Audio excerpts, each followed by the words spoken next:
ओम नमः श्री परमहंसास्वादितचरणकमलचिन्मकरन्दाय भक्तजनमानसनिवासाय श्रीरामचन्द्राय वागीशाय वदने लक्ष्मीर्यस्य च वक्षसि यस्यास्ते हृदये संवित्तं नृसिंहमहं भजे। विश्वसर्गविसर्गादीनवलक्षणलक्षितम् श्रीकृष्णाख्यं परं धाम जगद्धाम नमामि तत्।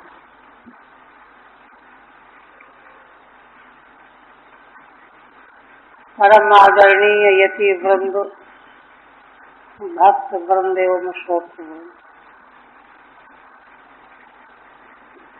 श्रीमद्भागवत के दशम स्कंध उत्तरार्ध के अंतर्गत 86वां अध्याय पूरा हुआ। अब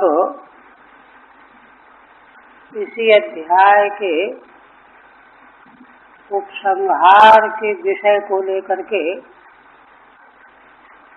महाराज परीक्षित के द्वारा एक प्रश्न उठाया जा रहा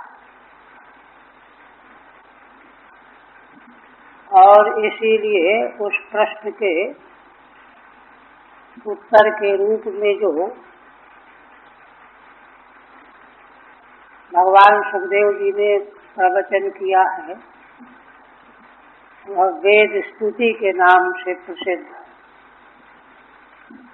वेद स्तुति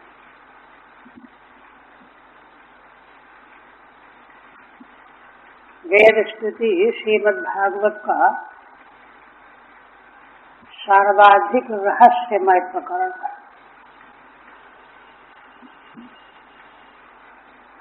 यह जो प्रसिद्धि है विद्यावताम भागवते परीक्षा, उस परीक्षा की कसौटी के लिए वेद स्तुति ही स्वीकार की। श्रीमद्भागवत में तो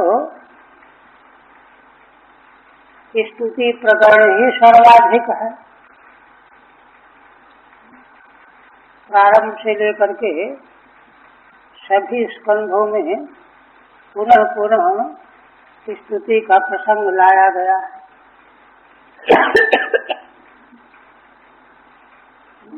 श्री ब्रह्मा जी के द्वारा भगवान की स्तुति एक तीसरे स्कंध में सृष्टि के आदि में और एक दशम स्कंध में इंद्र के द्वारा की गई स्तुति, और इसी प्रकार से विविध महान पुरुषों के द्वारा भगवान की स्तुतियां बहुत स्तुति, किंतु यह स्तुति समस्त स्तुतियों से विलक्षण वेद स्तुति, माने वेदों के द्वारा की गई भगवान की स्तुति। पूज्य श्री महाराज जी वाराणसी में वेद स्तुति पर उनका कुछ दिन प्रवचन चला, तो हमें भी सुनने का अवसर मिला। तो प्रारंभ में महाराज ने जो बात आरंभ की उसको हम उपस्थित करें।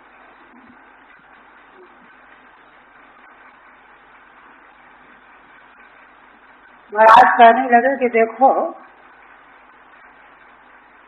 यह संसार क्या है। संसार में विविध प्रकार के जीवों की उत्पत्ति, उनका जीवन संचालन, सुख दुख भोग,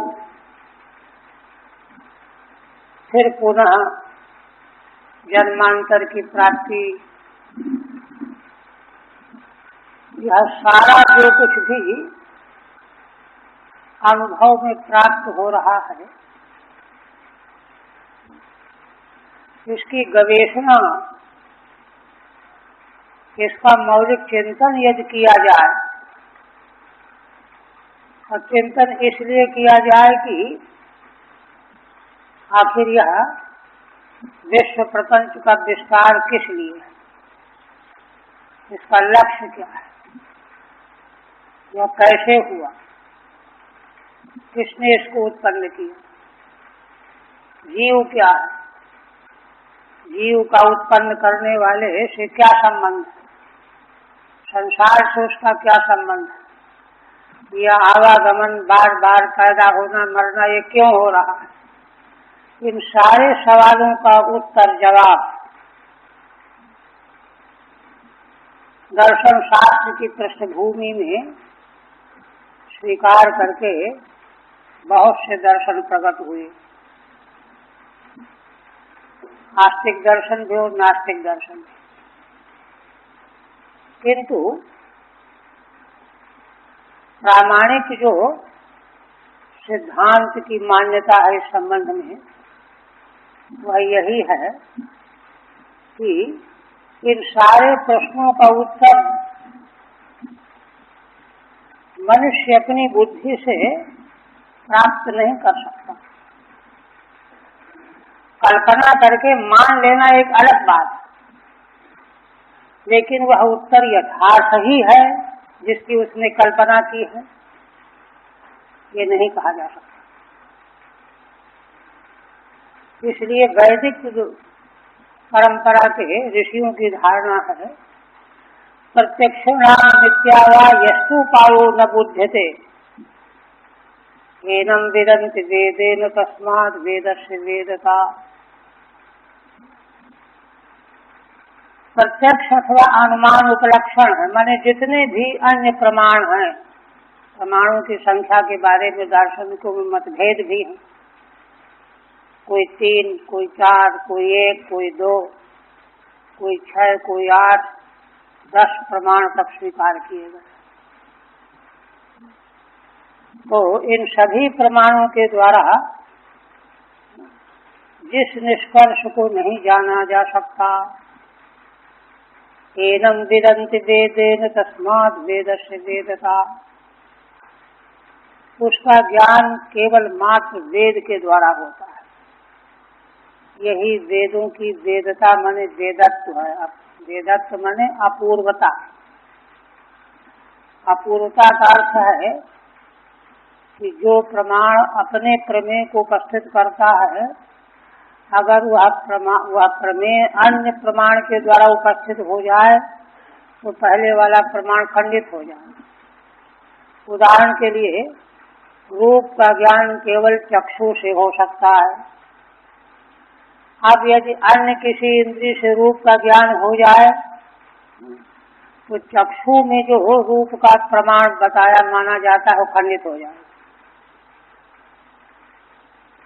प्रामाण्य ही असंगत हो जाएगा। प्रमाण वही है जो अन्य रूप में उस प्रमेय को उपस्थित करने वाला हो। तो इसी प्रकार से वे प्रमेय जो प्रत्यक्ष अनुमान उपमान आदि अन्य किसी भी प्रमाण से नहीं जाना जा सकता। जैसे रूप केवल चक्षु से जाना जा सकता, श्रोत्र से नहीं, रसना से नहीं, त्वक से नहीं। शब्द का प्रत्यक्ष केवल श्रोत्र से होगा, चक्षु से नहीं, त्वचा से नहीं। ऐसे ही जिसका बोध किसी भी प्रमाण से संभव न हो, उसको जिसके द्वारा जाना जाता है वही वेद है। यही वेदों की अपूर्वता है। तस्मात् वेदस्य वेदता, अपूर्वता। यदि वेद उस अर्थ का प्रतिपादन कर रहा हो जो अर्थ प्रत्यक्ष से सिद्ध हो, अनुमान से सिद्ध हो, उपमान से सिद्ध हो, तो वेद का स्वतंत्र प्रामाण्य भंग हो जाएगा। वह तो अनुवादक हो गया। किसी ने एक भाषा में कोई वस्तु कही, उसका अनुवाद कर रहा है भाषांतर में, ऐसा हो जाएगा, अनुवाद कत्वापत्ति आ जाएगी। तो इस तरह से अब वह कौन सा विषय है? वह है साध्य और साधन। जीव मात्र का संसार में उत्पन्न होने वाले जीव मात्र का साध्य क्या है और साध्य को प्राप्त करने का साधन मार्ग क्या है, उपाय और उपेय, साधन और साध्य, इन दो विषयों का ज्ञान एकमात्र वेद के द्वारा हो सकता है। तस्मात् वेदस्य वेदता। भर्तृहरि वाक्यपदी के ब्रह्मकांड में कहते हैं कि देखो, कुशल तार्किक बड़े परिश्रम के द्वारा किसी सिद्धांत को स्थापित करता है, बड़ा मनोयोग द्वारा चिंतन करके, किंतु उससे बड़ा तार्किक आकर के कहता है नहीं, ये सिद्धांत गलत है। उनकी कारिका है यत्ने नानुमितोप्यर्थ कुशलैः अन्यैः अनुमातृभिः अभियुक्ततरैरर्थैरन्यथैवोपपाद्यते। कुशल अनुमाता के द्वारा कोई सिद्धांत निर्णीत किया गया, किंतु उससे बड़ा तार्किक जब आएगा तो पहले वाले सिद्धांत का खंडन करके पूर्व पक्ष बना देगा, दूसरा सिद्धांत कर देगा। उससे बड़ा आ जाएगा तो उसको भी पूर्व पक्ष बना करके तीसरा सिद्धांत बना देगा। इसीलिए ब्रह्मसूत्र में तर्को अप्रतिष्ठानात्, तर्क के द्वारा साध्य साधन का निर्णय कभी नहीं हो सकता। उसके संबंध में वेद ही एकमात्र प्रमाण है। और देखिए ब्रह्मसूत्र भी अथा तो ब्रह्म जिज्ञासा प्रथम अध्याय प्रथम पाद के आरंभ में उस पर ब्रह्म की जिज्ञासा करनी चाहिए। कौन है वह ब्रह्म परमेश्वर परमात्मा? तो दूसरा सूत्र जन्माद्यस्यता, जिस तत्व से इस संसार की उत्पत्ति स्थिति और लय होता है, वही ब्रह्म है, उसकी जिज्ञासा करनी चाहिए।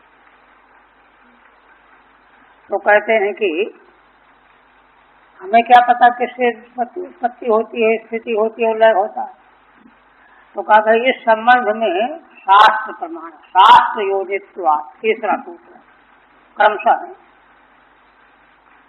तो शास्त्र योनित्वाद की दो तरह से व्याख्या भाष्यकार करते हैं। शास्त्रम योनि प्रमाणम यस्य तस्मात्, जिसका अर्थ है शास्त्र जिसका योनि माने कारण प्रमाण है, प्रकाशक है, जगत की उत्पत्ति स्थिति संहार करता जो ब्रह्म है उसको प्रकाशित करने वाला शास्त्र है।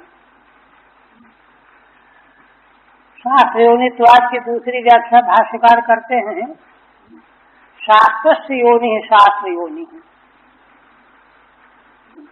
देखिए वह ब्रह्म परमेश्वर परमात्मा शास्त्र की भी योनि है, कारण है, उद्गम है। शास्त्र ब्रह्म से ही प्रकाशित हुआ है, प्रकट हुआ है। दोनों तरह की भाष्य व्याख्या। तो उस शास्त्र के द्वारा, शास्त्र क्या है? तो शास्त्र का अर्थ वहाँ वेद है। शासनात् शास्त्रम है ना, और संसनात् व शास्त्रम। शासनात् माने जो विधि निषेध के द्वारा जो संसार के मनुष्यों को अनुशासित करने वाला है, ये करो ये न करो। और दूसरी व्युत्पत्ति है संसनात्, माने परम तत्व का निरूपण करने वाला होने से। संसनात् प्रकाशनात् माने शास्त्र के संबंध की दोनों व्युत्पत्तियों का अर्थ यह है, एक व्युत्पत्ति से साधन है ना, शासनात् से साधन अर्थ प्रकट हो रहा है। वेद का विधि निषेध का पालन करने से ही वह योग्यता आएगी जिससे उस वेद प्रतिपाद्य परब्रह्म का साक्षात्कार होगा, जिसका प्रकाशन वेद ही करता है। संसनाच शास्त्रम, वेद जो है साधन का भी प्रकाशक है और साधन के द्वारा प्राप्त जो साध्य है उसका भी प्रकाशक है, दोनों विपत्ति है। तो उस शास्त्र को, वह शास्त्र की योनि है ब्रह्म, शास्त्र से योनि कारणम ब्रह्म, तस्य जिज्ञासा कर्तव्य मंत्र है। उस पर ब्रह्म से श्वास प्रश्वास भूत ऋग्वेद यजुर्वेद सामवेद अथर्ववेद प्रकट हुआ। तो महाराज इस संबंध में प्रवचन करते हुए कहने लगे कि कुछ लोग नाम भाव से छोड़ते हैं, माने अपौरुषेय, वेद वाणी अपौरुषेय है ना। पौरुषेय जो वाक्य हैं पुरुष प्रयत्न साध्य, पुरुष के द्वारा उच्चार्यमाण, तो उनमें है ना, उन उच्चारणों में क्या है, उपदेशों में, कि अगर वे स्वतंत्र रूप से उच्चारण किए गए हैं तो उनमें वह प्रामाण्य नहीं आएगा। क्यों? स्वतंत्र रूप से उच्चारण जो होगा तो उच्चारणकर्ता में भ्रम, प्रमाद, विप्रलिप्सा, कारणापाटव, चारों तरह के दोषों की संभावना है। प्राय आप लोग समझते ही हैं, ज्यादा विस्तार नहीं करना है। किंतु वेद वाणी अपौरुषेय है, भगवान के श्वास प्रश्वास से प्रकट है। श्वास प्रश्वास देखिए, हम लोग सोते रहते हैं, श्वास चलता रहता है, हमको कुछ पता नहीं श्वास चल रहा है कि नहीं चल रहा है। ऐसी वेद वाणी है, इसलिए इसमें किसी प्रकार के दोष की गंध भी नहीं है। तो महाराज ने कहा कि कुछ आचार्य ऐसा कहते हैं, सगुण पक्षपाती आचार्य कहते हैं कि देखो, वेद जो है भगवान जब सोए हुए थे उस समय निकले, माने सोया हुआ व्यक्ति आलस्य में होता नहीं, होश में तो होता नहीं, उस समय श्वास प्रश्वास निकला। इसलिए भगवान जब सोए हुए आलस्य में थे उस समय की वाणी है। उससे ज्यादा प्रामाणिक वाणी जब भगवान होश हवास में अवतार लेकर के आए और उन्होंने प्रवचन किया। मुस्कुराते हुए महाराज ने कहा, जैसे श्रीमद् भगवद गीता और बहुत सारे भगवान के भक्त, इनमें प्रामाण्य ज्यादा है। तो महाराज का मतलब वहाँ इनके प्रामाण्य का हल्का करना नहीं है, किंतु महाराज ने सिद्धांत स्थापित किया, कहा कि नहीं, अगर होश हवास में भगवान के उपदेश को ज्यादा प्रामाणिक मानोगे तो जानते हो भगवान तो गौतम बुद्ध के रूप में प्रकट होकर के आए और उन्होंने वैदिक मर्यादा के विरुद्ध प्रवचन किया। तब क्या करोगे? उसको प्रामाणिक मानोगे कि नहीं मानोगे? इसलिए माने होश में माने समाहित बुद्धि पूर्वक उच्चार्यमान होने से प्रामाण्य नहीं है। प्रामाण्य का मौलिक कारण जो है वेद मूलकत्व। सारा वक्तव्य यदि वेद मूलक है तो प्रामाण्य है। अब भगवान का वक्तव्य तो वेद विरुद्ध कभी हो ही नहीं सकता। अब वेद विरुद्ध अगर भगवान भी आकर के बोलेंगे तो कोई मानने वाला नहीं है, कम से कम भारतवर्ष का वैदिक सनातन परंपरा वाला।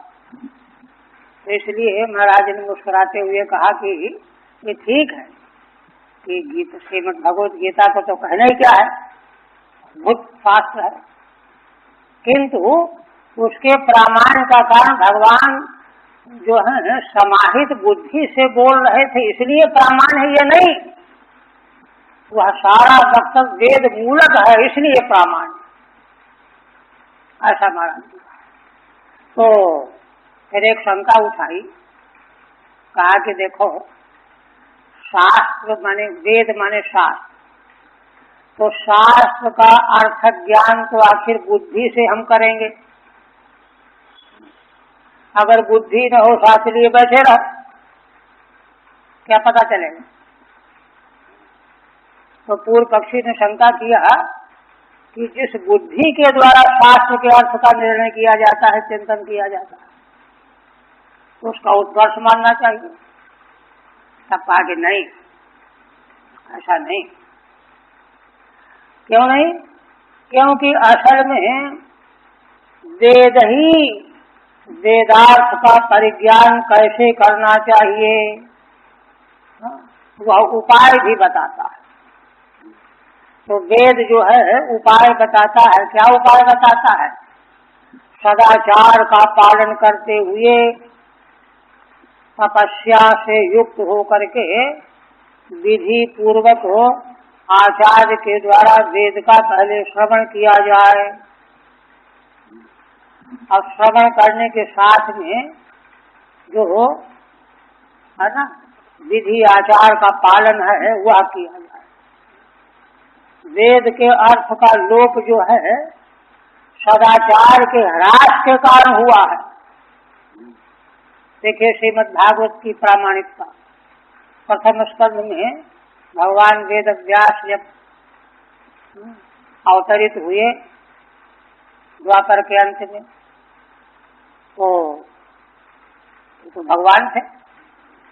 तो देखा कि अरे अब तो कलयुग भी आने वाला है और बड़ा ह्रास हो रहा है, वैदिक साधन जो है लुप्त हो रहे हैं, वेद ही लुप्त हो रहे हैं,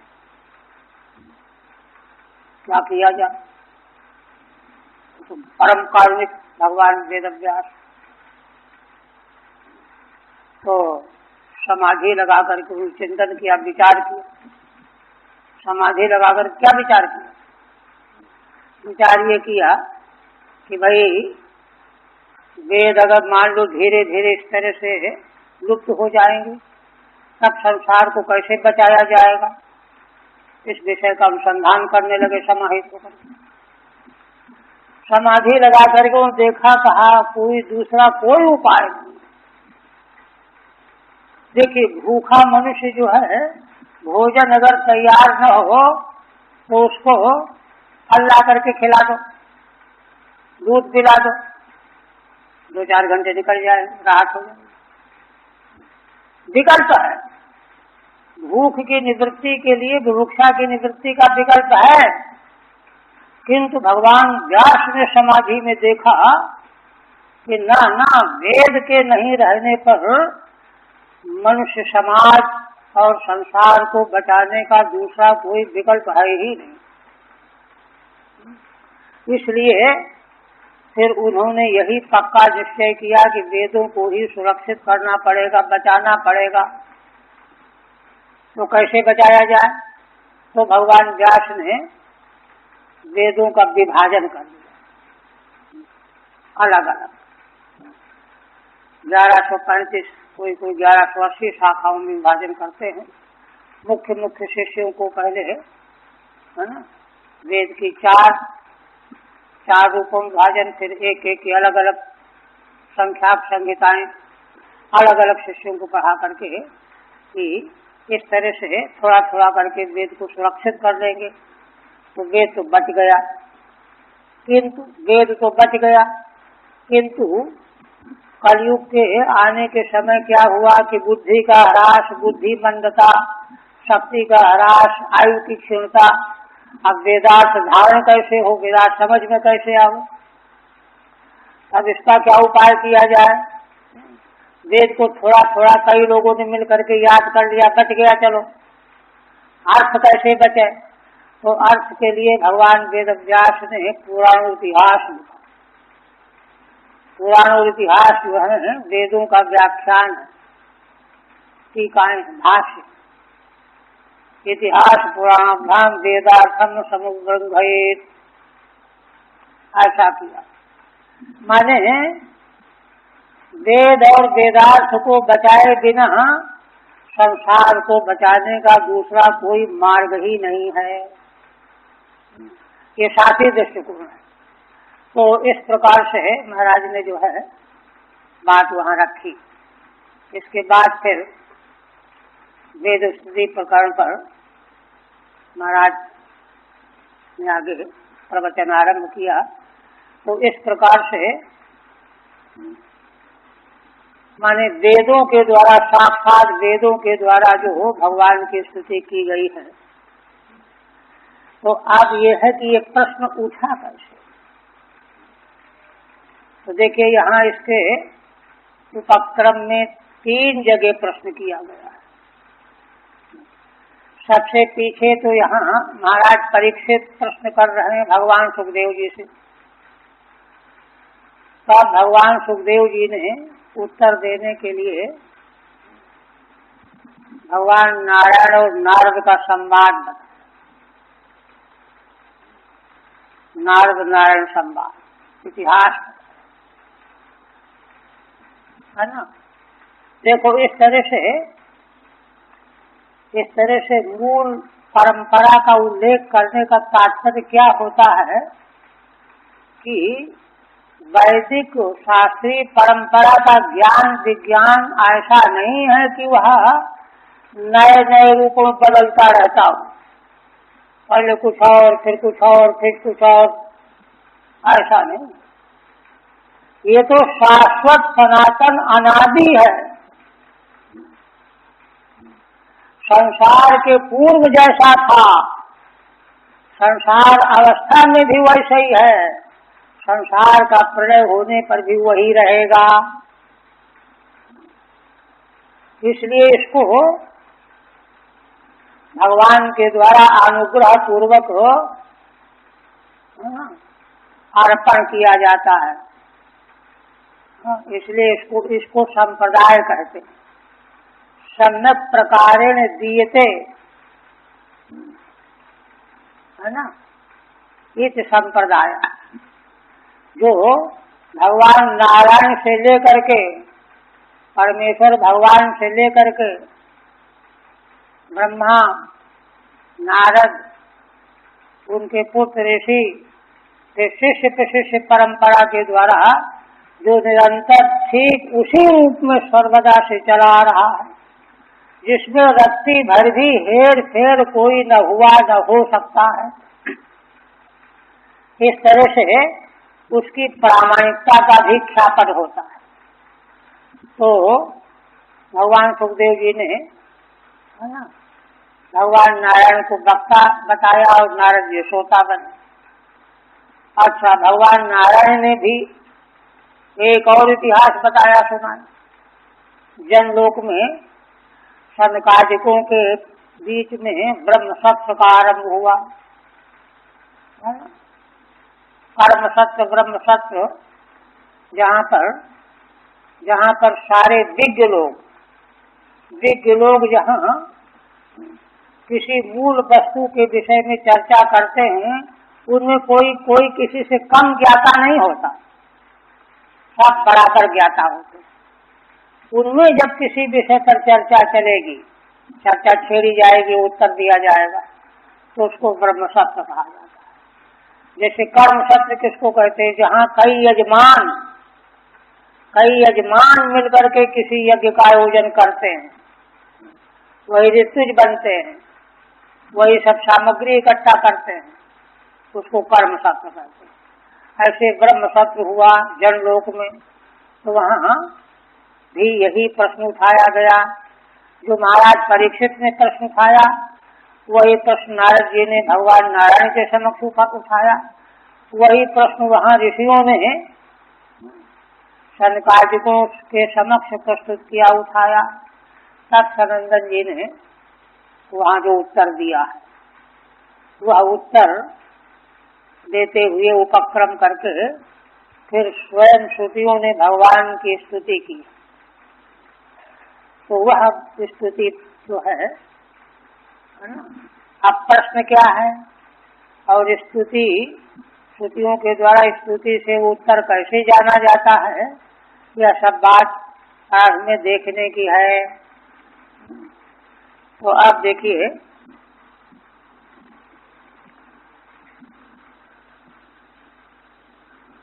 श्रीधर स्वामी उपक्रम में क्या बताते हैं। सप्ताशीतितमे नारायण नारद वादतः वेदै स्तुतिर्गुणालंबा निर्गुणावधि वर्ण्यते। श्रीधर स्वामी की शैली है कि पहले उपक्रम करते समय पूरे अध्याय के प्रतिपाद्य विषय का उल्लेख कर देते हैं एक श्लोक, वही किया। कहते हैं 87वें इस अध्याय में भगवान श्री नारायण और नारद जी के संवाद के माध्यम से, पंचमी के अर्थ में तसिद प्रत्यय है, वादता नारायण नारद वादता, संवाद के द्वारा, संवाद से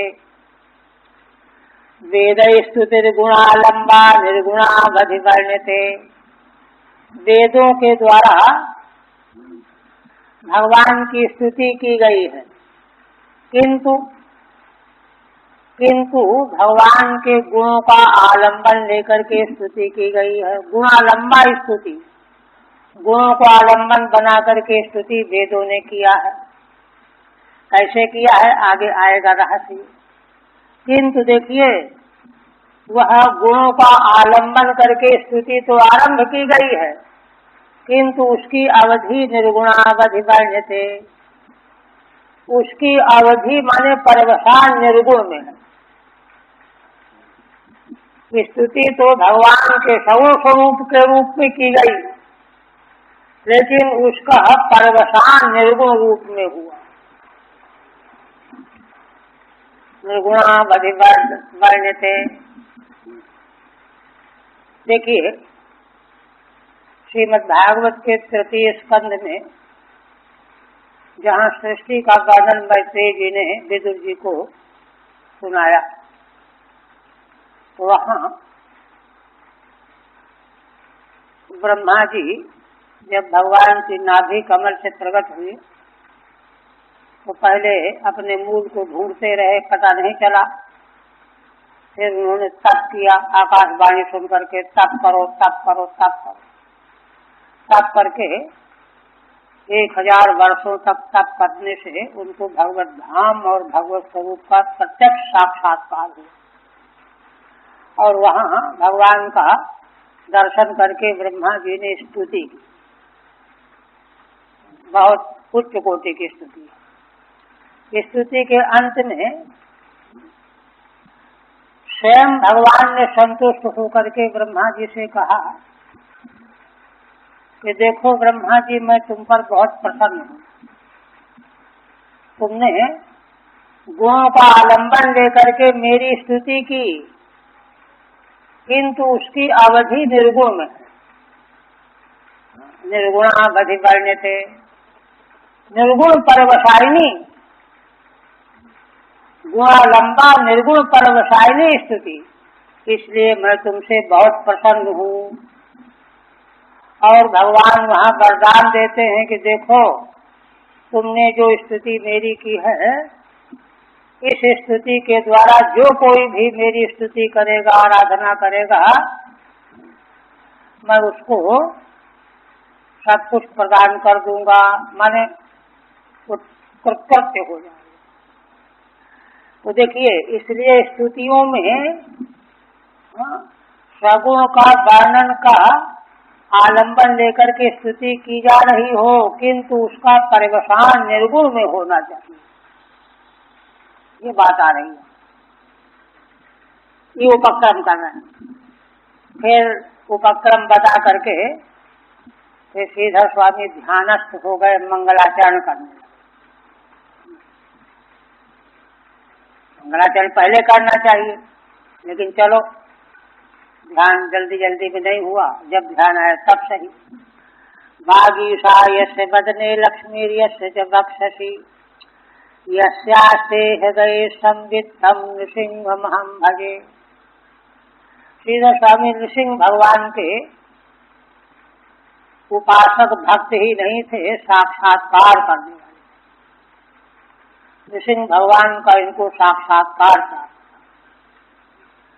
तो उन्हीं का स्मरण रूप मंगल करते हैं। बागीशा यस्य वदने, जिन भगवान नृसिंह के मुखार बिंद में वागीशा भगवती सरस्वती विराजमान है, जिनके वक्षस्थल में लक्ष्मी जी विराजमान है,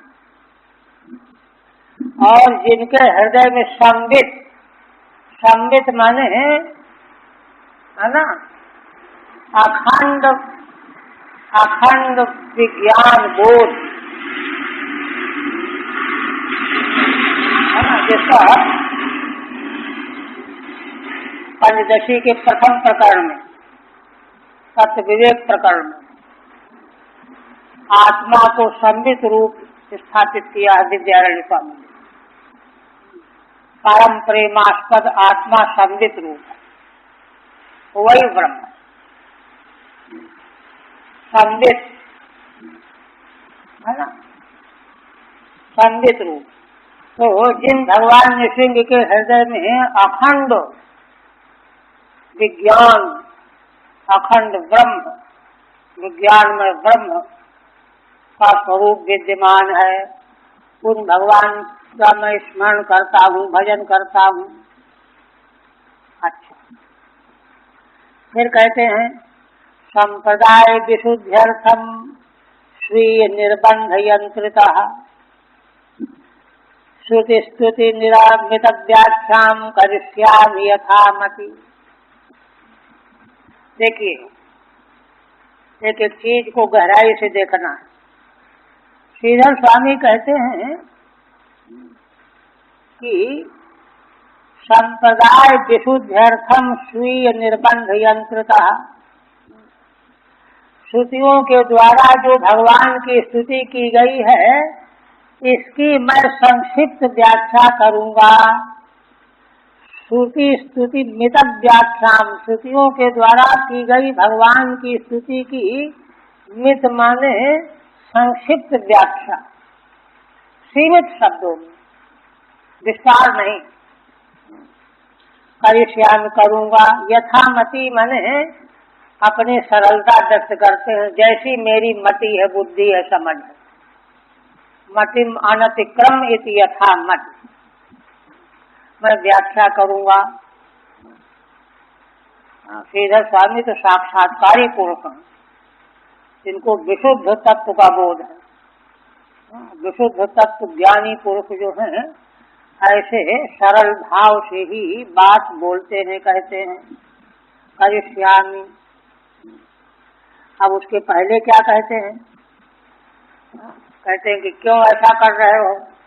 कोई ये देखने लगते हैं कि अपना बड़ा नाम चाहते हैं क्या, कि हमारे नाम से ग्रंथ छप जाए, प्रकाशित हो जाए तो चारों ओर प्रसिद्धि हो जाएगी। ये बात है। फिर क्यों? चलो बहुत लोग जो है प्रभावित हो जाएंगे। कहते नहीं, एक बात तो उन्होंने कहा है, स्वीय निर्बंध यंत्रिता। स्वीय माने अपने से संबंधित। कोई पास आकर के पूछता है कि महाराज जी जरा इसका भाव बता दीजिए, इसका अर्थ बता दीजिए, इसको खोल दीजिए। ऐसे कई लोग पूछते हैं जानकारों से। तो फिर जो है, अब जो कोई विधिवत पूछता है तो उसको बताना भी चाहिए, शास्त्र की ये भी आज्ञा है, मुंडक उपनिषद की श्रुति है कि ऐसा कोई पात्र तुम्हारे पास अगर आ जाए जिज्ञासु बन करके, तो तुमको उपदेश करना चाहिए। प्रशांताय गुणान्विताय श्रुति है। तो किंतु एक बात और कहते, संप्रदाय विशुद्ध्यर्थम, यही जो है गौर करने की वस्तु है। संप्रदाय विशुद्ध्यर्थम का अभिप्राय यह है कि देखिए, अगर योग्यतम महापुरुष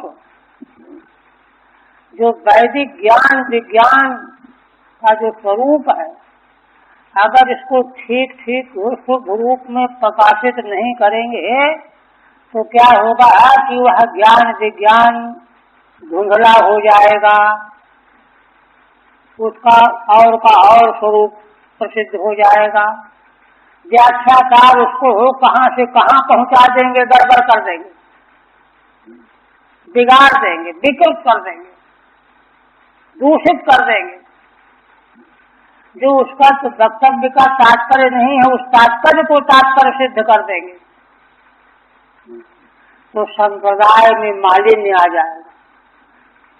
साध्य साधन ज्ञान विज्ञान की जो परंपरा है वह मलिन हो जाएगी, धुंधली हो जाएगी। और जैसे ही परंपरा धुंधली हुई, अंधकार छा जाएगा सारे संसार में, सब गड़बड़ हो जाएगा। इसलिए शास्त्र की आज्ञा है कि शुद्ध परंपरा का जो ज्ञान है उसकी बड़ी रक्षा करने की जरूरत है, आवश्यकता है। इसलिए संप्रदाय विशुद्ध्यर्थम, क्योंकि अधिकारी पुरुष अगर उधर हाथ नहीं डालेंगे तो अनधिकारी डालने लगेंगे। विज्ञ पुरुष नहीं पढ़ाएंगे तो जो अज्ञानी वही पढ़ाने लगेंगे, जैसे आजकल हो रहा है। इसलिए संप्रदाय विशुद्ध्यर्थम स्वीय निर्बंध यंत्रता, मैं ये करने जा रहा हूँ। श्रुति स्तुति विदग्ध व्याख्याम, श्रुतियों के द्वारा जो की गई स्तुति भगवान की है उसकी संक्षिप्त व्याख्या में जैसी मेरी बुद्धि है वैसा मैं करूँगा। फिर आगे देखिए, और श्रीमद्भागवतम पूर्वैहि सारतः सन्निवेशितम, कहते हैं कि श्रीमद्भागवत के संबंध में हमसे पूर्व के आचार्यों ने सारतः सन्निवेशितम, सन्निवेशितम है, हाँ, सन्निवेशितम में कौन से नंबर है? हाँ, टिप्पणी में सन्निवेशितम 3, अच्छा, सन्निवेशितम मैंने व्याख्यातम, ठीक है। कहते हैं कि ये क्यों करने जा रहे हो, क्या पूर्व के आचार्यों ने व्याख्यान नहीं किया क्या? अगर श्रीमद् भागवत व्याख्या हुई न हो, प्रवचन न किया गया हो तो तुम करो। तो कहते नहीं, पूर्व के आचार्यों ने है ना सार रूप में इसका व्याख्यान कर रखा है, व्याख्यातम, किंतु मया तो तद उपस्पृष्टम उच्छिष्ट मुपचीयते। तो कारण यह है कि पूर्व के आचार्यों ने संक्षेप में व्याख्या किया है। अब आगे के लोगों में बुद्धि की हो गई कमी, वो सारभूत सिद्धांत उनकी पकड़ में आ ही नहीं रहा, बुद्धि बहक रही है, सिद्धांत जो है उनको विभ्रमित हो रहे हैं। अब सिद्धांत को सिद्धांत समझने लग रहे हैं, गड़बड़ हो रहा है। इसलिए जरूरत है लिखने की कि जिससे जो सिद्धांत का स्वरूप है उसमें किसी प्रकार की विकृति ना आ जाए, है ना। मया तो तद उपस्पृष्टम, तई उपस्पृष्टम, उन्होंने संक्षेप में व्याख्यान किया है। किंचित व्याख्यातम विशिष्टम विस्तारिते, माने जहाँ ज्यादा विस्तार की आवश्यकता थी, क्योंकि उस विस्तार के बिना आधुनिक लोग समझ नहीं पाएंगे, भ्रमित हो जाएंगे, तो वह विस्तार मैं करने जा रहा हूँ। कुछ ऐसा नहीं कि उनसे नया अर्थ करने जा रहा हूँ। संप्रदाय का विशुद्ध अर्थ ही रक्षित करना है, किंतु संक्षिप्त व्याख्यान से जिन लोगों को बात समझ में नहीं आ रही है उसको मैं खोल करके विस्तार से वर्णन करूंगा। मया तो तदुपस्पृष्टम उच्छिष्ट मुपचीयते, उच्छिष्ट माने उनका बचा हुआ जो चीज वे विस्तार से नहीं कह पाए, संक्षेप में कह करके आगे बढ़ गए, तो उसी को मैं विस्तार से कहूंगा। उपचीयते, उपचयन करूंगा माने उसको बढ़ाऊंगा, ज्यादा करके खोलूंगा, विश्लेषण करूंगा। इस तरह से श्रीधर स्वामी अपनी विनम्रता को प्रकट करते हुए अब अपूर्व से इसका संबंध बताने जा रहे हैं कि आखिर संगति क्या है इसकी, पूर्व 6 प्रकार की संगति होती है, तो पूर्व अध्याय के अंत में जो बात कही गई है उसके बाद यह बात क्यों कही जा रही है? 6 प्रकार की संगति, सत प्रसंग उपोद्घाता हेतुता अवसरस्तथा, है ना। पूर्णा संगति रिष्यते, तो क्या कहते हैं? कहते हैं देखो पूर्व के ग्रंथ से इसकी संगति कैसे समझेंगे? पूर्व अध्याय के अंत में क्या बात कही गई है उसका स्मरण दिला रहे हैं। पूर्वाध्यायन्ते एवं स्वभक्तयो राजन भगवान भक्त भक्तिमान, यही तो अंतिम पद्य है। उषित्वा दिश सन्मार्गम पुनर्द्वारवती मगा, अंतिम पद्य है पूर्व अध्याय के अंत का। भगवान सुखदेव जी ने वहाँ कहा कि हे राजन, इस तरह से भगवान अपने दोनों भक्तों को, भगवान का विशेषण एक दिया कि भक्त भक्तिमान, भक्तों के प्रति भगवान भक्ति करने वाले, भक्तों की भक्ति करते, भक्त भगवान की भक्ति करते हैं। और भगवान कितने उदार हैं कि भक्तों की भक्ति करने लगते। तो भक्तों की भक्ति करने वाले भगवान, है ना, उषित्वा सन्मार्गम, उषित्वा माने वहाँ निवास करके महीना 15 दिन, सन्मार्गम आदेश्य, सन्मार्ग का उपदेश किया भगवान ने सुतदेव को, और द्वारिकापुरी को चले आए, पुनर्द्वारवती मगा। देखिए यहीं पर बीज है आगे के प्रश्न का, आगे के प्रश्न का बीज यहीं पर है। कहते हैं चत्र सन्मार्गम, भगवान ने सन्मार्ग का उपदेश किया है। उपदेश करके भगवान द्वारिकापुरी को लौट आए। तो सन्मार्ग क्या है? सन्मार्ग में सत शब्द का कई अर्थ। सत शब्द का अर्थ है शास्त्र, असतो मा सदगमय। सत शब्द का अर्थ है परमात्मा, तदेव सोमितमग्रासी देवद्वितीयम। और सत शब्द का अर्थ है सत्पुरुष, भगवत भक्त जन, उनका मार्ग माने वेद का मार्ग।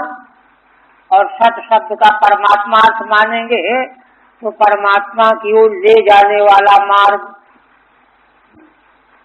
और सत्पुरुषों के द्वारा अनुकरण किया जाने वाला मार्ग, शास्त्र के द्वारा बताया जाने वाला मार्ग, इसका उपदेश किया भगवान ने और द्वारिकापुरी लौट गए। तो देखिए अब सन्मार्ग जो है क्या है, तो वहीं पीछे के अध्याय में ही देखिए भगवान ने ऋषि महर्षियों की, ब्राह्मणों की बड़ी महिमा बताई, और यहाँ तक कहा कि ब्राह्मणों से बढ़कर के मुझको अपना चतुर्भुज स्वरूप भी प्रिय नहीं है, ये सब कहा। वह हेतु दिया, व्याख्या में श्रीधर स्वामी ने बताया कि है ना, ब्राह्मण वेदमय और भगवान सर्वदेवमय, है ना। तो वेद जो है प्रमाण है, प्रकाशक, प्रकाशक है प्रमाण, और भगवान प्रमेय है, वेद देवमय है, सर्वदेवमय है, तो प्रमेय है। तो प्रमेय की अपेक्षा प्रमाण प्रकाशक उत्कृष्ट माना जाता है, प्रमाण वेदमय होने से। और फिर आगे के वाक्य में भगवान ने यह कहा कि देखो ब्राह्मण जो है सर्ववेदमय है, और 4 उनके विशेषण जन्मतः कई बातें बताई भगवान। मुख्य रूप से भगवान कहते हैं कि सर्ववेदमय ब्राह्मण होने से, है ना, इतनी श्रेष्ठता भगवान जिनको दे रहे हैं, तो इस प्रकार की श्रेष्ठता और महिमा स्वीकार करने का कारण क्या है? तो देखो, है ना, सर्ववेद जिस ब्राह्मण के पास मौजूद हैं, उपस्थित हैं, संयम के द्वारा जिनको धारण किए हुए, तो उस वेद के द्वारा प्रतिपाद्य जो भगवत तत्व है उसका उनको साक्षात्कार हो चुका है। वही भगवान पीछे वही बता चुके हैं कि ब्राह्मण जो ऐसे श्रेष्ठ जिनको मैं कह रहा हूँ उसका कारण क्या है। देखो, सारा चराचरात्मक जगत और इसके उत्पत्ति के सारे हेतु, अव्यक्त, महातत्व, आन तत्व, तन्मात्राएं, इंद्रियां, देवता, ये सब का सब जो है मेरा स्वरूप है। तो ब्राह्मण जो सर्व वेदमय है वे इस सारे को, इस सारे विश्व ब्रह्मांड को, कार्य कारण जगत को, चराचर जगत को मत स्वरूप में देखते रहते हैं, देखने वाले होते हैं, देखा करते हैं। इस प्रकार से माने निरंतर मेरा साक्षात्कार उनको बना ही रहता है। देखिए, साक्षात्कार हुआ और फिर गायब हो गया था नहीं, साक्षात्कार निरंतर बना ही रहता है। भगवान कह चुके, ये महिमा का कारण। अब इस प्रकार का साक्षात्कार किसी को प्राप्त हो तो वो तो श्रेष्ठ और पूज्य होगा ही। एक बात और देखिए, श्रीधर स्वामी ने जो मंगल किया है मंगलाचरण में, जिसका 3 पद हम रोज बोलते भी हैं, तो तीसरा पद क्या है ना, विश्व सर्ग विसर्गादि नव लक्षण लक्षितम श्री कृष्णाक्षम परम धाम जगत धाम नमाम तत्। ये मंगलम माने श्रीमद् भागवत में 10 पदार्थों का निरूपण और अंतिम जो 10वां आश्रय तत्व है भगवत तत्व, ब्रह्म तत्व, उस 10वें से विशुद्ध समावानाम ही लक्षणम। वे 9 जो सर्ग विसर्ग आदि कहे गए हैं, 8 सर्गो विसर्ग से स्थानम पोषण मूर्ते मनमंतरेशानुकथा निरोधो मुक्तिराश्रय, इनमें से मुक्ति तक 10 पदार्थ, 9 पदार्थ, आश्रय के पहले के 9 पदार्थ, इसके द्वारा भगवान लक्षित किए गए हैं, लक्षित कराए गए। इन 9 को साफ समझ करके हम भगवान को समझ जाएंगे। माने भगवान को पहचान जाएंगे, समझ जाएंगे, माने पहचान जाएंगे ये भगवान। 9 लक्षण लक्षितम। अच्छा, वह लक्षित होने वाला तत्व क्या है, वही उसी पद में देखिए। 9 लक्षण लक्षितम श्री कृष्णाक्षम परम धाम। श्री कृष्ण नाम है जिसका वह लक्षित तत्व क्या है, परम धाम माने निर्गुण निर्विशेष, जिस स्तुति का अवधि है निर्गुणावधि परिणते, अवधि है। उसके पहले जगत धाम, ये भगवान का सगुण स्वरूप जगत धाम नमाम तत्। देखिए, तत्व शब्द नपुंसक लिंग होने से श्रीधर स्वामी तत् पद का प्रयोग कर रहे हैं। तत्व स्वरूपम नमामि, वह तत्व का स्वरूप जो 2 रूपों वाला है, निर्विशेष परम जगत परम धाम और सविशेष सगुण साकार जगत धाम। इस रूप में उस तत्व को मैं नमस्कार करता हूँ, नमाम तत्।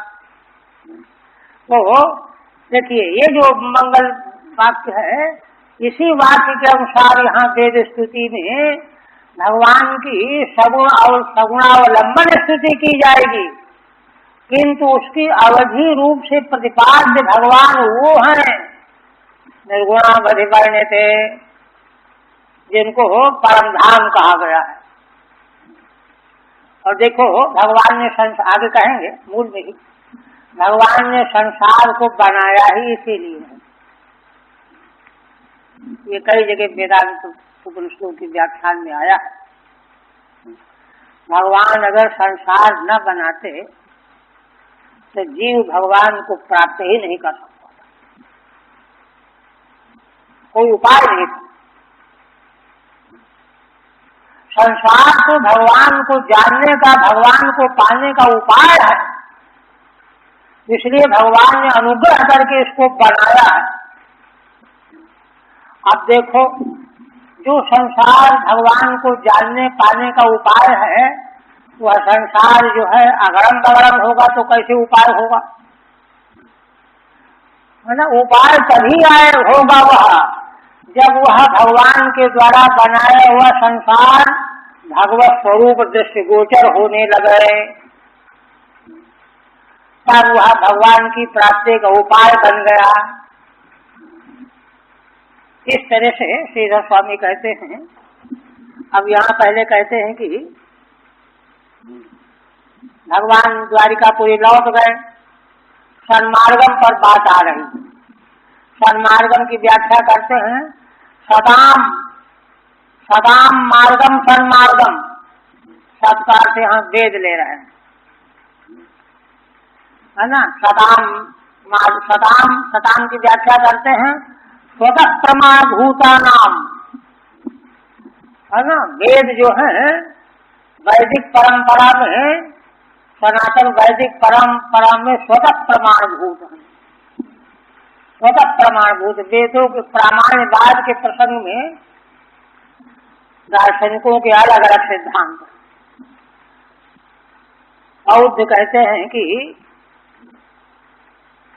प्रामाण्य तो परता है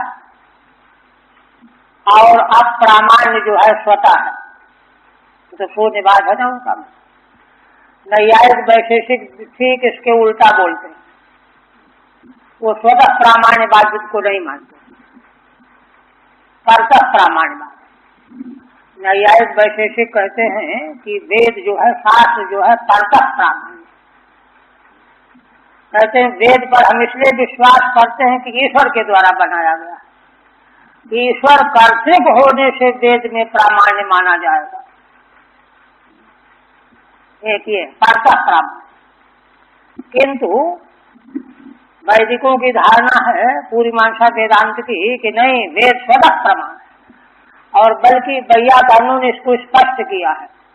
प्रामाण्यवाद के संबंध वैयाकरणों का सिद्धांत ये है कि देखो, सारे प्रमाण जो हैं स्वतः प्रमाण है। जैसे देखिए, वैयाकरण दृष्टांत देते हैं, अंधेरे कमरे में कोई सामान ढूंढना है, मिल नहीं रहा है, भाई कहाँ है, कैसे लावें? तो भाई लालटेन दीपक ले आओ। तो दीपक लाने से वो अंधेरा सामान मिल गया, उसने प्रकाशित कर दिया। तो देखो, दीपक ने घट को प्रकाशित कर दिया अंधेरे में, लेकिन दीपक को किसने प्रकाशित किया? अब दीपक पहले प्रकाशित किया जाए तो दीपक घट को प्रकाशित करे, तो दीपक को प्रकाशित करने के लिए कोई और दीपक ला, फिर वह भी अपने आप कैसे प्रकाशित होगा? उसको प्रकाशित करने की और व्यवस्था हो जाएगी। इसलिए प्रमेय का उपस्थापक प्रमाण स्वतः प्रमाण होता है। तो दीपक क्या करता है? अपने को प्रकाशित करते हुए घटपटादिकों को प्रकाशित कर रहा होता है। तो सारे प्रमाण अपने को प्रकाशित करते हुए प्रमेय को प्रकाशित करने वाले होते हैं। और यह बात वेदों में तो बढ़ चढ़ करके लागू है। प्रत्यक्षादि दूसरे प्रमाणों में तो कोई न कोई गुंजाइश मिल जाएगी, माने वहाँ का निर्मल स्वतः प्रामाण्य बात नहीं। क्योंकि जब सभी प्रमाणों की जब मीमांसा की जाएगी ना, तो वे खंडित हो जाएंगे, उनका विषय अलग है। तो इसलिए स्वतः प्रामाण्यवाद वेदों में चर्चा आता है।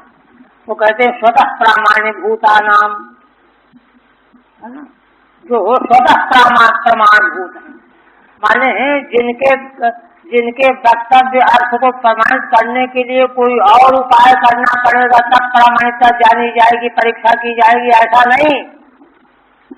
वेद जो कहता हो तो प्रमाण है ही। कहते क्यों ऐसा कहते हो? कहते हैं कि भाई देखो, उनमें अप्रामाण्य का काल ही नहीं है। दूसरे जितने प्रमाण हैं सब में अप्रामाण्य के कारण मौजूद हैं। प्रत्यक्ष जो प्रमाण है तो उसमें देखो, मान लो हम नेत्र से देख रहे हैं, है ना। अब हम जो है क्या कर रहे हैं कि शुक्ला शंखा शंख शुक्ल होता है, लेकिन हम पीला देख रहे हैं। कारण क्या है? हमारी आंख में पीलिया रोग है, या हमारा मन अनवधान है, सामने से कोई जा रहा हमको पता ही नहीं चला। कई बार मनसो अनवस्थानात् इंद्रिय घातात् मनो अनवस्थानात् दूरात् असामीप्यात्, ये तमाम कारण। इस तरह से उनमें तो अप्रामाण्य का कारण मौजूद है, किंतु वेदों में अप्रामाण्य का कोई कारण नहीं हो सकता, क्योंकि अप्रामाण्य के कारण भ्रम, प्रमाद, विप्लिप्सा, कारणा, पाटव, ये चारों वहाँ है नहीं। ये तो अपौरुषेय वाणी है। इसलिए अप्रामाण्य कारण रहिता नाम वेदा नाम मार्गम, उन वेदों का मार्ग माने वे वेद जिस साध्य को और जिस साध्य को प्राप्त कराने के साधन का उपदेश करने वाले हैं, वह मार्ग सन्मार्ग हुआ। वेदा नाम मार्गम ब्रह्म परत्वम उपदेश, है ना। तो देखिए, अब वेद जो मार्ग बताएंगे, यहाँ ध्यान दीजिए, वेद जो मार्ग बताएंगे तो मार्ग तो और जगह जाने वाले भी होते हैं। इंद्र लोग जाना है, गौर लोग जाना है, ब्रह्म लोग जाना है ना। किंतु वेद का चरम प्रतिपाद्य क्या है? परम ब्रह्म तत्व का साक्षात्कार। समग्र वेदों का अंतिम तात्पर्य, महातात्पर्य जो है ब्रह्म तत्व का साक्षात्कार, त्रिकांड वेद का, है ना। कर्म, उपासना, ज्ञान, तीनों कांड का। ये तीन कांड तो इसलिए हैं कि तीन तरह के दोष हैं जीव के भीतर, मल, विक्षेप और आवरण। मल की निवृत्ति कर्म के द्वारा, विक्षेप की उपासना के द्वारा, आवरण के ज्ञान के द्वारा। किंतु सारा का सारा वेद उधर ही ले जा रहा ब्रह्म की ओर, परमात्मा की ओर, है ना। इसलिए सन्मार्ग माने ब्रह्म परत्व उद्देश्य, ब्रह्म की ओर ले जाने वाला है वेद मार्ग, सन्मार्ग। ऐसा उपदेश करके भगवान आगात, भगवान चले गए, द्वारिकापुरी को लौट गए, है ना। तत्र वेदा नाम ब्रह्म परत्वम अघट मानम मनमाना प्रच्छति। अब यहाँ पर समग्र वेदों का ब्रह्म में तात्पर्य है ना। सन्मार्ग माने ब्रह्म परत्व है ना। इसी में संदेह हो गए महाराज परीक्षित। आघात मानम, ब्रह्म को माने ब्रह्म का प्रतिपादन करने वाला वेद नहीं हो सकते। आघात मानम, यह मान करके पूछ रहे हैं ब्रह्मण्यति। महाराज परीक्षित का प्रश्न यहीं से शुरू है। ब्रह्मण ब्रह्मण अनिर्देशे निर्गुणे गुणवृत्तयः कथम चरन्त श्रुतयः साक्षात् सदसतः परे, ये मूल है। महाराज कहते हैं कि हे ब्रह्मण, संबोधन में ब्रह्मण शब्द का प्रयोग किया गया है। ब्रह्मण शब्द का प्रयोग करने का अभिप्राय यह है कि देखो, है ना, उपनिषद कहता ही है ना, परीक्ष लोकान कर्मचितान ब्राह्मणो निर्वेद मायात नास्त्यक कृतेन तद विज्ञानार्थम सुगुरुवाधिगच्छेत समित पाणी श्रोत्रियम ब्रह्मनिष्ठम। श्रोत्री ब्रह्मनिष्ठ गुरु के पास जाना चाहिए, है ना। तो श्रोत्री और ब्रह्मनिष्ठ दोनों विशेषणों की व्याख्या भाष्यकार ने की है कि अगर श्रोत्री नहीं होगा, है ना, तो वेद का ज्ञाता नहीं होगा तो शिष्य के प्रश्नों का समाधान नहीं कर पाएगा, उसले समाधान से समाधान होगा नहीं। और यदि ब्रह्मनिष्ठ नहीं होगा, ब्रह्म से माने ब्रह्म साक्षात्कार करता नहीं होगा तो साक्षात्कार की युक्ति नहीं बता पाएगा, साक्षात्कार नहीं पाएगा। इसलिए दोनों चीजें हों। तो यहाँ प्रश्न उठ रहा है महाराज के हृदय में, तो उसका समाधान वेदज्ञ के द्वारा होगा, श्रोत्री के द्वारा होगा। तो भगवान सुखदेव जी के लिए संबोधन करते हैं ब्रह्मण, है ना, ब्रह्मण ब्रह्मणि अनिर्देशे, है ना, ब्रह्मणि श्रुतया कथम चरन्ति। प्रश्न ये है, प्रश्न का आकार है ब्रह्म माने परमात्मा परमेश्वर में श्रुतियां कैसे, है ना, कथन करती हैं, विचरण करती हैं, प्रतिपादन करती हैं। कहते क्यों क्यों क्यों प्रश्न कर रहे हो? अरे ब्रह्म तो अनिर्देश्य है।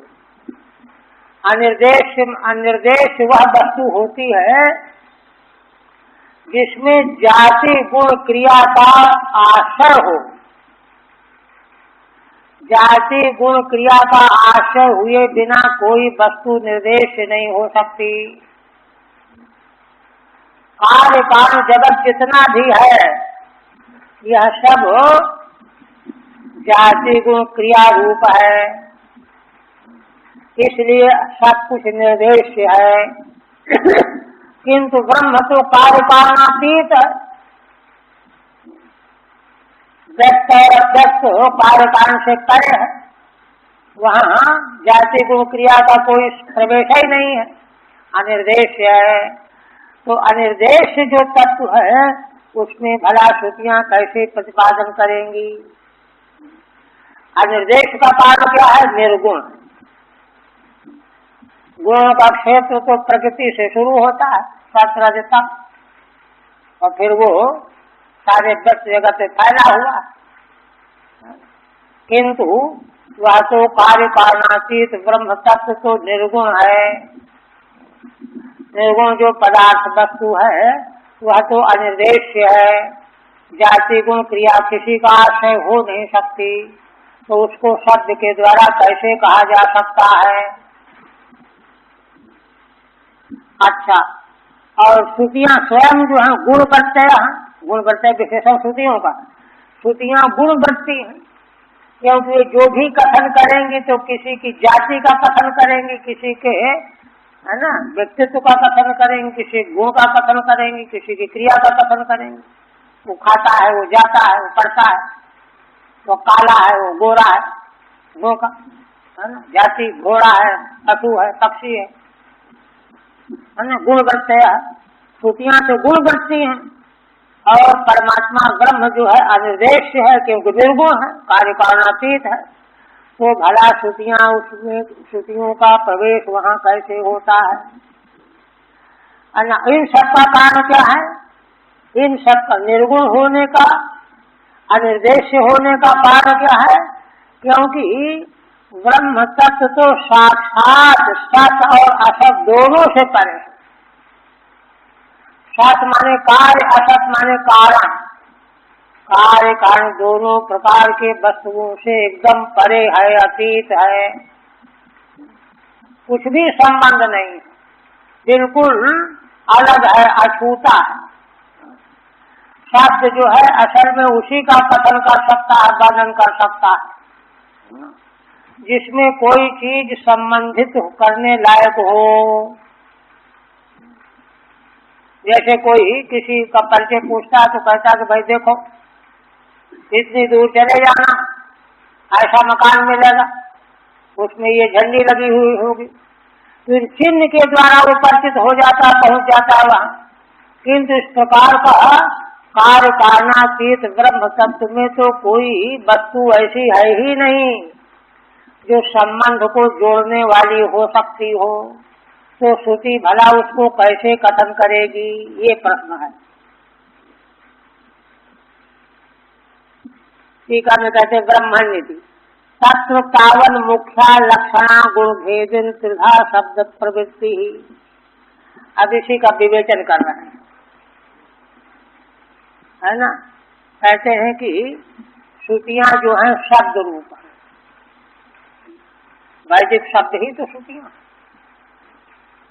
है ना। शब्द जो हैं ये जो 4 प्रकार का है, परा, पश्चंती, मध्यमा, वैखरी, किंतु जिस वेद से हम परिचित हैं तो उसको वैखरी वाणी के रूप में उच्चारण किया गया गुरु के द्वारा, और ध्वनि को हमने कान के द्वारा सुना और उसका अर्थ समझा, पढ़ा।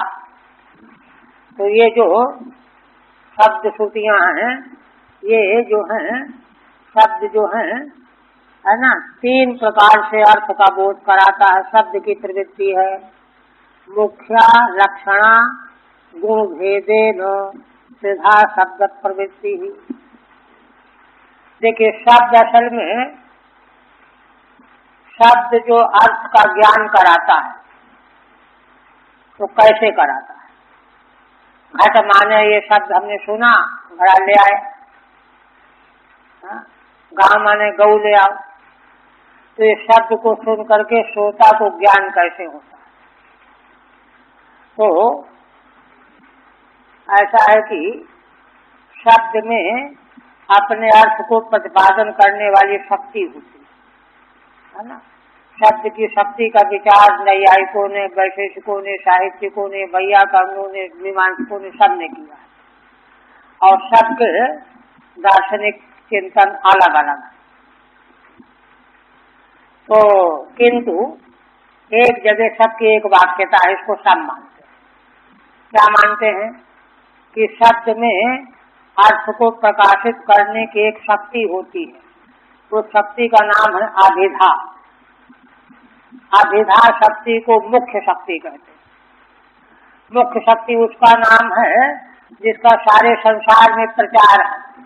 अब घट माने हम बोलेंगे तो मथुरा का हो, आगरा का हो, सब समझ जाए घड़ा लाओ कह रहे हैं। क्यों? घट शब्द का अर्थ घड़ा, आने का अर्थ लाओ। हाँ, यह अर्थ जो है सब जाने बैठे हैं। शब्द का अर्थ के साथ में, किस अर्थ के साथ में किस शब्द का संबंध है ना, इसकी शक्ति का ज्ञान सबको है। इसलिए सब उस शब्द को सुन करके वही अर्थ समझ जाते हैं। ये तो हो गई मुख्या शक्ति, अभिधा देशी का नाम है मुख्या। दूसरी होती है लक्षणा, है ना। शक्ति अगर न हो तो शब्द बोलते रहो, सुनता रहो, अर्थ ज्ञान ही नहीं होगा। वो तो शक्ति रहती, उस शक्ति के द्वारा श्रोता अर्थ पकड़ लेता है। तो एक शक्ति हुई मुख्या शक्ति शब्द की, अलग अलग शक्ति सब शब्दों की रहती, मुख्या शक्ति। और दूसरी है लक्षणा। लक्षणा शक्ति क्या है? लक्षणा शक्ति है मुख्यार्थ संबद्ध अन्य अर्थ की उपस्थित कराने वाली। जैसे गंगाराम घोषा, किसी ने उच्चारण किया, भाई कहाँ रह रहे हो इस समय? पूछा, कहा हम तो बिल्कुल गंगा पे रह रहे हैं, गंगा में कुटिया बनी हुई। ये उत्तर दिया। तो सुनने वाला कहता है कैसा पागल आदमी है, गंगा माने तो धारा प्रवाह, धारा प्रवाह में कुटिया कैसे ठहरेगी? झूठ बोल रहा है। तो उसके सहयोगी ने समझे, नहीं तुम मतलब समझे नहीं, ये लाक्षणिक पद का प्रयोग, शब्द का प्रयोग कर रहा है ना। गंगाराम घोषा का मतलब ये है, गंगा शब्द का अर्थ है गंगा की धारा, प्रवाह, किंतु प्रवाह अर्थ से संबंधित अर्थ क्या है? किनारा, तट। तो उसका अर्थ है गंगा पद का लक्षण से अर्थ गंगा तट, किनारा, वहां घोष, गंगा के ठीक। तो कहते गंगा तटे घोषा क्यों नहीं कह दिया, है ना। तो कहते नहीं, लक्षण 2 प्रकार की होती। एक तो अनादि तात्पर्य व गायनी लक्षणा होती, उसका कोई प्रयोजन नहीं होता। अनादि काल से सब लोग वही अर्थ समझते रहते। और एक होती है प्रयोजनवती लक्षण। प्रयोजनवती लक्षणा जो है क्यों होती है? तो वह किसी अर्थ विशेष का भान कराने के लिए उसका प्रयोग किया जाता है। तो यह लक्षणा प्रयोजनवती है। यह लक्षणा का वाक्य प्रयोग करने वाला ऐसा क्यों कह रहा है? वह इसलिए कह रहा है कि अरे हम ऐसी जगह में रहते हैं कि जहाँ रात दिन गंगा की पवित्रता और शीतलता हमको मिलती रहती है। उत्कट शैत्य पावनत्व की प्रतीति निरंतर होती रहती, ऐसी जगह हम रह रहे हैं, एकदम गंगा के धारे में रह रहे हैं। तो यह प्रयोजनवती लक्षणा के द्वारा जो है गंगायाम घोषा, मैंने गंगा के तट पर घोष है, झोपड़ी है, ये लाक्षणिक प्रयोग हुआ, मुख्य लक्षणा। और तीसरा है गुण भेद।